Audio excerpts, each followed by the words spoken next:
Talk to you briefly about the father, but my father. A lot of times all we hear about is deadbeat dads or people not treating their kids right.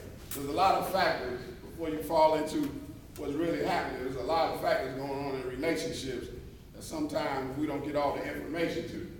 But sometimes there's fathers that want to be fathers, but through the system and through other things that are happening, they're not able to have those opportunities. Because my father, he's not a deadbeat dad, he's an upbeat dad. When him and my mother divorced, I was 7 years old. But one thing my dad did was he never put his thoughts on me about the divorce. He never made me realize how great he was. He took it. Everything we had negative to bring to him, he took it. And he took it because he said, one day, I'm going to be at a point where I can really talk to you. And so that point came when I was 19 years old, and he pulled me to the side. And he said, look, this is why certain things happen. I had to wait till he was old enough, mature enough to be able to handle this.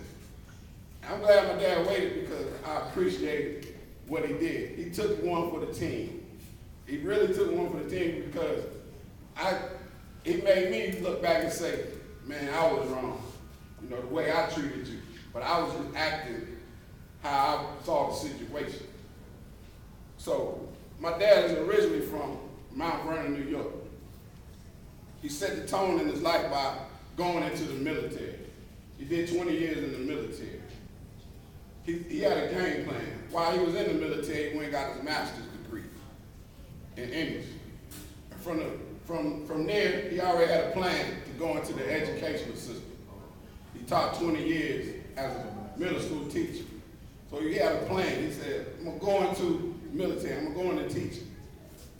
And we all grew up in the same 20-mile radius. So I used to meet students that he taught, but they didn't know I was his son. So wherever I go, I would meet these students. I ask them, what school did you go to? And every one of them that went to Edison, when my dad taught, I was like, hey, you know Mr. Hayes? And they say, yeah. I said, hey, what kind of teacher was he? And none of them would ever give my dad a bad report. Even the ones that flunked said my dad was a great teacher. I didn't handle my responsibility. Your dad gave me every opportunity to succeed. And I didn't tell them that was my father until after they told me how they really felt about it. I never could get a negative answer out of the kids. So it just, my dad set a standard.